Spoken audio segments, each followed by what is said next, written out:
Et salut à tous, les Jarvidés, c'est Baptiste le Cabi et aujourd'hui on se retrouve sur Planet Zoo pour continuer du coup le nouveau zoo, le Parco Faunistico della Zebra Reale. Dans le dernier épisode on avait fini on avait fait l'entrée du zoo sous la verrière, donc c'était assez sympa. Et aujourd'hui on s'attaque à un petit décor d'entrée, donc on va dire un rond-point qui emmènera vers tous les différents mondes du zoo. C'est le Nucleo dei Mundi, je sais plus, c'est en italien. Donc ça veut dire le noyau des mondes, qui représente du coup au final tous les continents et tous les biomes qu'on va avoir dans le zoo.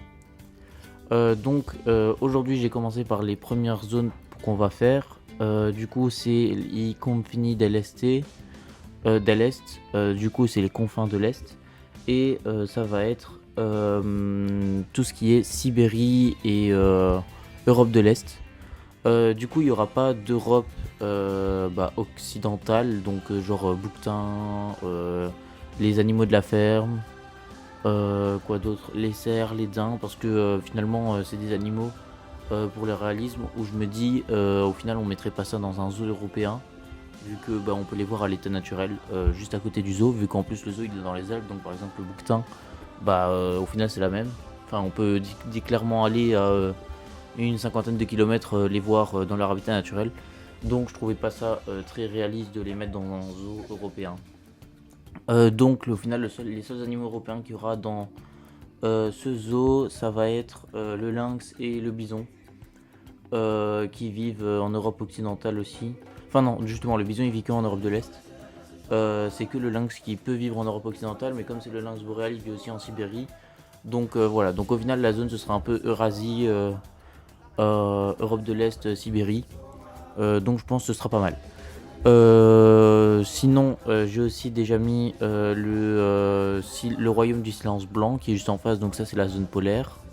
Et il y a aussi tout ce qui est la Chine avec l'Empire du Soleil Levant, le royaume de Ganesha pour l'Inde et le royaume perdu, je crois, pour l'Asie du Sud-Est.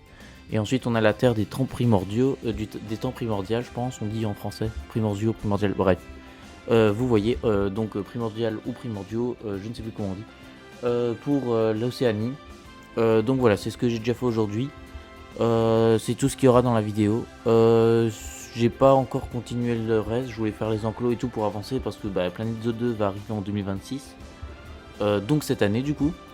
D'ailleurs bonne année à tous, hein, vu que c'est la nouvelle année. Du coup il faut se dépêcher quand même pour réussir au moins à finir le zoo. Donc voilà, j'ai commencé les enclos et on fera les autres zones au fur et à mesure. Donc il y aura aussi l'Afrique tropicale, l'Afrique désert et l'Afrique subsaharienne. Du coup c'est l'Afrique tropicale et la savane. On aura l'Amérique du Sud tropicale et l'Amérique du Sud plus désertique, pampa et tout ça. L'Amérique du Nord, on aura tout ce qui est les forêts et les canyons. Mais ça je pense que ce sera genre dans la même zone sur le noyau des mondes. Et sinon, on aura aussi, je crois que j'ai oublié un continent. Non, je les ai tous dit. Ouais, donc j'ai tout dit, j'ai dit tous les continents. Donc voilà, ça fera encore pas mal de zones. Mais voilà, donc franchement, ça va être assez sympa. Je suis très content du zoo et tout ça pour l'instant, ce que je fais. On se rattrape bien du Bayou Spirit Wildlife Park. Et de toute façon, du coup, comme je pense, je l'avais déjà dit dans l'épisode précédent, tout ce qu'on n'aura pas fait dans le Bayou Spirit Wildlife Park, c'est par ce quoi on va commencer. Donc là, je fais tout ce qui est Europe de l'Est et la Sibérie. Après, à mon avis, on fera peut-être ce qui est la zone polaire, où on partira même en Afrique et tout ça. Mais voilà. Sinon, qu'est-ce que je peux dire d'autre? Ah oui, la grosse sphère au centre, j'avais un peu la flemme de le faire. Le globe terrestre, j'ai pris un plan sur le workshop que je trouve assez bien fait. Voilà, je pense que ce sera un des seuls plans qu'il y aura dans le zoo. Mais sinon c'est assez sympa, donc je l'ai quand même utilisé. Parce que voilà, j'aurais pas eu le courage de faire ça moi-même, j'aurais même pas réussi, donc ainsi c'est plus joli. Donc sur ce, je crois que je vous ai tout dit, et donc je vous laisse avec le speed build, et nous on se retrouve tout à l'heure pour l'outro.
Tout le monde, du coup on se retrouve sur eh bien, le zoo après ce speed build. Donc je vais vous expliquer ce que j'ai fait dans cet épisode-ci. Donc voilà, je voulais un bâtiment après l'entrée, enfin un élément qui permette un carrefour vers toutes les zones différentes. Le problème c'est que je voulais pas mettre d'enclos. Donc au final on arrive ici, on a du coup toujours l'entrée du zébra réalé. Hop, on arrive ici. Et là, on arrive sur un axe qui emmène vers ce que j'ai appelé le noyau des mondes. Je sais plus en italien comment on le dit. Et donc, on arrive ici. Donc, c'est un cercle qui permet de rediriger vers toutes les zones du parc. Bon, en gros, c'est pour marquer l'entrée. Donc, on arrive ici. On arrive sur un axe déjà qui emmène au centre avec le globe terrestre. J'ai pris un plan du workshop hein, parce que faire ça, je sais pas faire. Je voulais pas m'embêter non plus à passer trop de temps à juste faire une terre, donc j'ai pris sur le workshop et celle-là je la trouvais super belle, donc j'ai pris ça. J'ai mis quelques fleurs et des plantes en dessous pour rendre plus joli. Et ensuite j'ai mis des grosses pierres pour faire des murets et protéger un peu toutes les décos. Donc en fait le principe c'est que ici je me suis inspiré de ce qu'il y a l'œuf des mondes à Peridaisa, donc juste après l'entrée si vous connaissez le parc. Il y a une très grande zone comme ça, un ovale avec une coquille d'œuf autour et où on présente un peu toutes les zones du parc. Voilà. Et donc j'ai un peu repris le même principe, on présente toutes les zones du parc. Donc on arrive d'abord par ici, on a I Confini dell'Est. J'ai pas un accent italien incroyable, hein, c'est pas ma faute, excusez-moi. Où du coup on représente en fait la partie qui va être l'Europe, mais plutôt c'est Europe de l'Est et Sibérie. Parce qu'en fait, j'y ai réfléchi et faire une zone Europe, en fait, c'est pas très réaliste et plausible parce que dans les parcs européens, on met rarement les animaux d'Europe vu qu'on peut déjà les voir dans leur habitat naturel non loin du parc. Donc voilà. Donc j'ai juste fait pour la zone Europe, c'est plutôt les animaux d'Europe de l'Est et la Sibérie. Donc on a ici l'Europe de l'Est avec les bisons et la Sibérie avec le tigre de Sibérie. Donc voilà, on a I confini dell'Est, donc ça veut dire les confins de l'Est. Du coup, c'est en italien pour garder réalisme. Et voilà, j'ai fait des petites décos comme ça avec de la nature et de la végétation de cette zone-là. Ici, j'ai mis un tigre pour décorer. J'aime vraiment bien le tigre caché comme ça dans les plantes. Et ensuite, on a ici El Regno del Silenzio Blanco, donc le royaume du silence blanc. Où du coup c'est la partie polaire et arctique. Donc on a le renne et les manchots. Voilà, là j'ai mis un peu moins de plantes hein, vu que bah il y en a pas beaucoup dans leurs enclos. Donc voilà. On a déjà ces deux parties là qui rendent assez bien. Ensuite on peut prendre le petit chemin pour arriver ici ou en continuant l'autre axe. Où d'abord on a ici I Giardini dei Regni Perduti, donc le jardin des royaumes perdus. Donc c'est pour la zone Asie du Sud-Est, c'est pour ça qu'on a la petite statue indonésienne ici. Ensuite on a les Terre del Tempo Primordiale pour l'Océanie, donc voilà on a le casoar. Ensuite ici on a l'Impero del Sole Nascente, donc l'empire du soleil levant. Et ici il Regno di Ganesha, le royaume de Ganesha. Donc voilà, là c'est l'Inde et là c'est l'Extrême-Orient. Je suis assez content de ce que j'ai fait, mine de rien ça m'a pris quand même vachement du temps, donc en fait je pense que le reste on aura aussi du coup tous les autres continents, mais on les fera au fur et à mesure, parce que comme ça ce sera plus simple, parce que j'ai aussi un peu envie d'avancer, vu que bah il faut vite terminer le parc quand même avant 2026, parce qu'il y aura à un moment en 2026 le Planet Zoo 2 qui va sortir, et au final bah, le 1 on n'y jouera plus jamais, vu que bah il sera un peu obsolète. À moins que Planet Zoo 2 soit extrêmement mal fait. Et du coup, là, je pense que je vais rester sur le 1. Si c'est comme Planet Coaster 2, le 1 était mieux. Donc, eh bien, on peut peut-être préparer les plans pour le prochain épisode. Je pense qu'on va commencer par la zone, du coup, Europe-Sibérie, Europe de l'Est. Donc, il y aurait le bison d'Europe. Pardon, j'ai donné un coup au micro. Donc, le bison d'Europe, le glouton, le lynx, le loup, je pense, je m'étais dit de le mettre peut-être. Ensuite, peut-être C'est tout. Ah oui, et il faut mettre Asie aussi. Hop, voilà. Donc, on a... je vais mettre tout ce qui est en taïga. Normalement, c'est tous les animaux qui ont cet élément-là. Donc, on a tigre de Sibérie. Ensuite, je pense l'ours Isabelle, je m'étais dit. Le lynx boréal. Le léopard de la Manche, je pense que j'avais mis dans cette zone-là. Je m'étais dit le glouton, le bison. Peut-être le chat de palace, je sais plus. Mais en tout cas, je vous expliquerai la suite dans le prochain épisode où on commencera déjà cette zone-là. Et de temps en temps, je viendrai faire des petites décos, mais je pense que je les ferai peut-être même en off parce que c'est pas le plus intéressant. C'est juste me voir faire passer des murs, une statue et mettre des plantes et un nom dessus, donc c'est pas incroyable.